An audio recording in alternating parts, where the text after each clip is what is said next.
দুঃখজনক কথা, গত 16 বছরে দেশটাকে এমন জায়গায় রেখে গেছে। এখন ইসকনের মতো গুটি কয়েক সন্ত্রাসী প্রকাশ্যে একটা আইনজীবীকে হত্যা করেছে। সাইফুল ইসলাম আলিফ মসজিদে আঘাত করে মসজিদকে ক্ষতিগ্রস্ত করেছে। কদিন আগে চট্টগ্রামের সেনা সদস্য পুলিশের উপর আক্রমণ করেছে, মুসলমানদের দোকানপাট লুটপাট করেছে, ভাঙচুর করেছে। এখন সারা দেশে নৈরাজ্য সৃষ্টি করবার জন্যে নানা জেলায় জমায়েত হয়ে নানা জায়গায় একত্রিত হয়ে কদিন আগে শাহবাগে একত্রিত হয়ে নৈরাজ্য করবার চেষ্টা করেছে। এই পরিস্থিতির জন্যে আমি মনে করি ওই পলাতক ফেসিবাদী সরকার যারা ভারতকে খুশি করবার জন্যে এই কাজগুলো করেছে, টার্গেট ছিল ক্ষমতায় থাকার। কতদিন ক্ষমতায় থাকতে পেরেছ? ক্ষমতাতে ছেড়েছ, দেশটাকে বিপদে ফেলেছ। তবে আমি একথা জোর দিয়ে বলি 5ই আগস্টে সরকারের পতন হয়েছে। বাহ্যিকভাবে মনে হচ্ছে 5ই আগস্টে ছাত্র আন্দোলন, নিঃসন্দেহে ছাত্ররা বড় আন্দোলন করেছে, কিন্তু প্রকৃতপক্ষে 5ই আগস্টে আল্লাহর গজবে তারা দেশ ছাড়তে বাধ্য হয়েছে। আমি ছাত্র জনতাকে বলি, দেখো এ যুবকরা শোনো, আল্লাহর গজবে যারা ধ্বংস হয় আল্লাহ তাদেরকে নিদর্শন হিসেবে রেখে দেন। তারা আর কখনো ফিরতে পারে না, পারবে না। আল্লাহর গজবে তারা দেশ ছেড়েছে, তবে দেশটা একটা বিপদের মুখে ফেলে রেখেছে। আর প্রতিবেশী রাষ্ট্রে বসে চট করে ঢুকে যাবে, এই করবে। কিছুদিন আগে ট্রাম্প ক্ষমতায় আসার পরে লোকদের নির্দেশ দিয়ে দিয়েছে, ট্রাম্পের ছবি গলায় ঝুলাইয়া রাস্তায় নেমে পড়ো, তোমাদের উপর আক্রমণ করলে ট্রাম্পকে বলবো, দেখো তোমার আশেক আমরা, তোমার প্রেমিক আমরা। মোদির সঙ্গে প্রেম করে তো মন ভরে নাই, ট্রাম্পের সঙ্গে এখন প্রেম করতে হবে। তোমার আশেক হবার কারণে, তোমার প্রেমিক হবার কারণে আমাদের উপর আক্রমণ করেছে। তো ট্রাম্প কি করবে? সেখান থেকে সৈন্য পাঠিয়ে দিয়ে তাদেরকে আবার ক্ষমতায় বসাবে। বিপ্লবটা সাধারণ কোনো বিপ্লব ছিল না, তালেবানের বিপ্লব ছিল, ছাত্র জনতার বিপ্লব ছিল। আমি তো বলি, আফগানিস্তানকে দেখেও তোমরা শিখো নাই? 20 বছর আমেরিকার নেটো বাহিনী, আফগানে এমন কোনো বোমা নাই, হাইড্রোজেন থেকে শুরু করে এমন কোনো বোমা নাই যে নিক্ষেপ করে নাই। আফগানকে তারা মরুভূমি বানিয়ে দিতে চেয়েছিল। তারা মনে করেছে তালেবান খতম হয়ে যাবে, আমরা চিরদিন আফগান ধরে রাখবো। কিন্তু তালেবানরা যখন আবার প্রতিরোধ যুদ্ধ শুরু করলো, আমেরিকার নেটো বাহিনীর সৈন্যরা গামছা লুঙ্গি নিয়ে পালাবার পথ খুঁজে পায় নাই।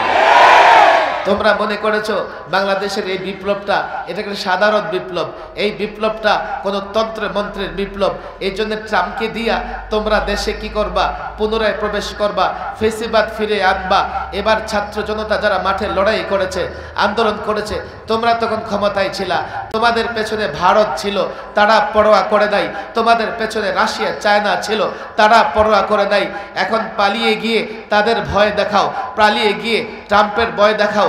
আমি তো পরিষ্কার বলি, বাংলাদেশে এবারের পরিবর্তনের পেছনে যে ছাত্ররা আন্দোলন করেছে, সংগ্রাম করেছে, আপনারা বক্তৃতা শুনতেছেন, সার্জিসের বক্তৃতা শুনতেছেন, হাসানাত আব্দুল্লাহর বক্তৃতা শুনতেছেন, আসিফের বক্তৃতা, নাহিদের বক্তৃতা, তাদের নামাজ, তাদের চলাফেরা, সমন্বয়কারী, যেখানে সমন্বয়কারীদের মাদারিসের শিক্ষার্থীও আছে, রক্ত দিয়েছে মাদারিসের শিক্ষার্থীরাও।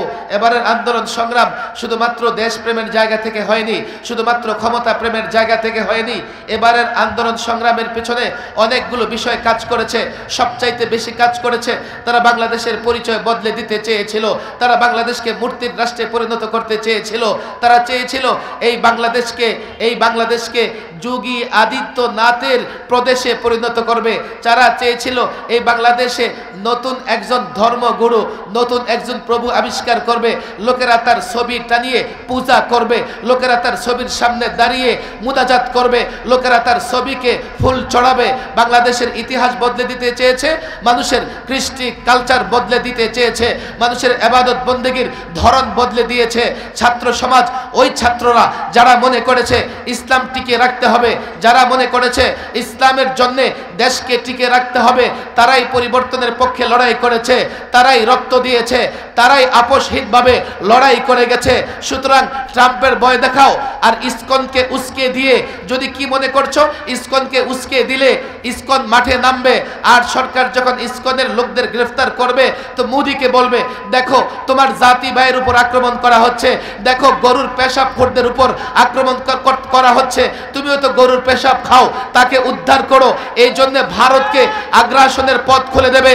আল্লাহর কসম করে বলি এবারের পরিবর্তন সেটা কোনো গণতান্ত্রিক পরিবর্তন ছিল না, বিপ্লব ছিল, অভ্যুত্থান ছিল। ট্রাম্পের উপর ভরসা করে, আমেরিকার উপর ভরসা করে, কিংবা ভারতের ভয়ে, চীনের ভয়ে, রাশিয়ার ভয়ে এই বিপ্লব থেকে কেউ সরে দাঁড়ায় নাই। আল্লাহর কসম করে বলি ট্রাম্পকে টেনে আনো আর মোদিকে টেনে আনো, একটা পরিবর্তন হয়েছে। যদি বাড়াবাড়ি করো বাংলাদেশে আগ্রাসনের পথ খুলে দাও, আল্লাহর কসম এরপরে যে পরিবর্তন হবে এই পরিবর্তনের পরে ভারত টুকরা টুকরা খান খান হয়ে যাবে।